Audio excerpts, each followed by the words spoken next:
Coat DG खुराक खाते पारा मुलाजमन के टाइम स्केल पोती कोटा ऐं चौकीदारन के वर्दी अलाउंस न मिलण खिलाफ मजदूर इतिहाद पारा कोट डीजी कणक गोदाम खां प्रेस क्लब कोट डीजी ताईं रैली कढी वई।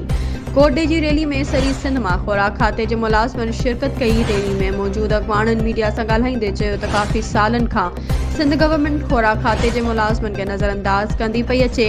केतिरनि ई सालनि खां टाइम स्केल पोती कोटा समेत चौकीदारनि जा वर्दी अलाउंस बंदि आहिनि। जेकॾहिं सिंध गवर्नमेंट वक़्त सिर नोटिस न वरितो त पंहिंजनि हक़नि लाइ सीएम हाउस साम्हूं एहतजाज कयो वेंदो। कोट डीजी खुराक खाते मज़दूर इतिहाद जे अॻवाननि जी मौजूदगी में मज़दूर इतिहाद ज़िले खैरपुर जी पार्टी पिणु चूंडी वई, जंहिंमें सदर अब्दुल गफूर चांडियो ऐं जनरल सेक्रेटरी मोहम्मद पचल चूंडियो वियो।